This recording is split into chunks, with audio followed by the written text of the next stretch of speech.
So the first big comic book movie of 2016 is here. So much hype around this movie, I cannot handle it. That's a bit weird, I just swore.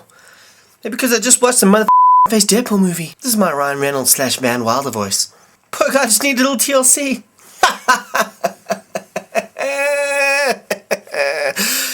So anyway, on to the review. Mom, go watch this one. So this review is spoiler and gluten-free, and will no doubt contain some very corny jokes, not unlike Deadpool. Well, to be honest, Deadpool is probably, and is definitely, a lot funnier. So let's start from the end, the post-credits scene. It's probably the least funny thing about the movie, but it's a homage to one of my favorite comedies of all time, Ferris Bueller's Day Off. Bueller. And it's the perfect homage to do.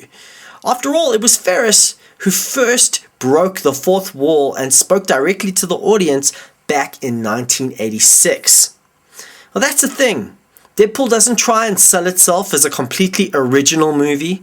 It borrows its ideas from all over pop culture and other comic book movies. It acknowledges this, and then it puts it all together in a frenetic, hilarious, gore-filled, awesome comic book film that I can unreservedly pronounce the perfect Deadpool movie adaptation. So let's go back to the beginning. Deadpool has been in development for 11 years according to Ryan Reynolds, and had a script for about 6. In fact, the script leaked back in 2010, and according to the writers, i.e. the true heroes of the movie, is very close to what we saw on screen this past weekend. But the movie didn't get made. Why? Why? Tell me! Well, since 2008, studios have been obsessed with taking superheroes and the entire genre very, very seriously. Now, this is ever since The Dark Knight made $1 billion. Now, everyone decided to follow suit and try and copy that model.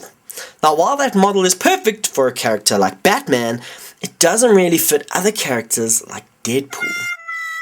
Now, X-Men Origins was a disaster on many levels, we know this. But just look at how Deadpool actually does break the fourth wall in the after-credits scene of that movie.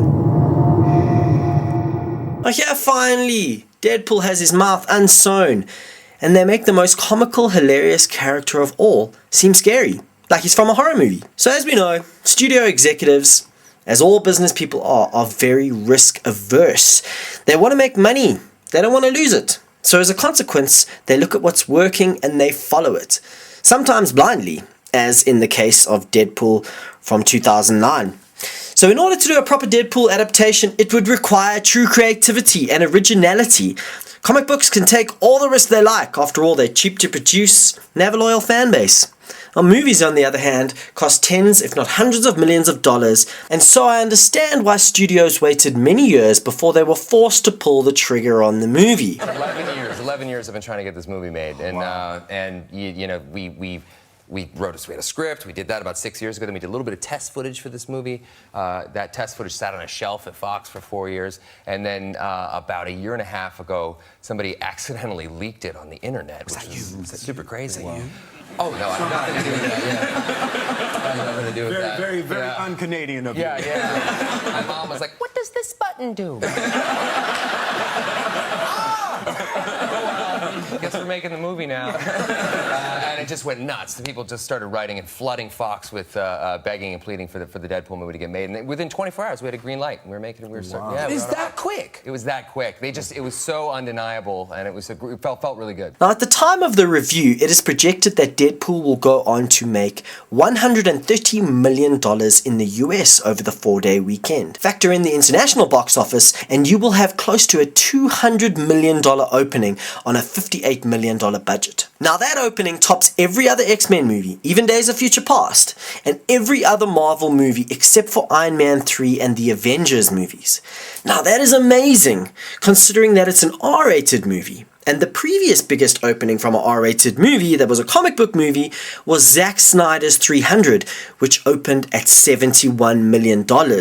Now, we can't talk about the success of the movie without mentioning the phenomenal marketing of them. And credit must go to Fox and Ryan Reynolds. Apparently, Fox marketing execs and Ryan Reynolds would exchange emails in the middle of the night. Now, the marketing kicked off with the announcement that Deadpool would be R-rated, and everything from then on has been hilarious and brilliant.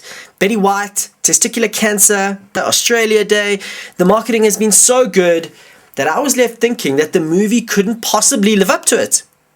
Well, it does, and then some. Is Deadpool a perfect movie? No. The CGI sometimes looks like CGI, although Colossus looks perfect, and only about 70% of the jokes hit, but that's consistent with who Deadpool is as a character. He's more Van Wilder than Jerry Seinfeld. Now, the action in this movie is insane. It looks like a $100 million movie. Now, the third act of the movie does devolve into a run-of-the-mill comic book movie with mass destruction and mayhem, but it is still a comic book movie, right? And this movie at its heart is a romance, and it actually delivers a lot of heart at times. Our credit must go to the director and editor for somehow reining all of this in. Their standout performances all around, particularly from Ryan Reynolds and TJ Miller. Reynolds was born to play Deadpool. But somehow, through the marketing and the awesomeness of the movie, Deadpool has transcended into a force of nature, a pop culture icon. It's not a perfect movie, but it is a perfect Deadpool movie adaptation. And that is why I give Deadpool a perfect 10 out of 10. Thanks for watching. Please like this video if you did. If you didn't, off. And don't forget to subscribe and check out this awesome breakdown of the final Batman v Superman trailer. Or why not watch my theory on who Supreme Leader Snoke is? And yes, you better subscribe, mother.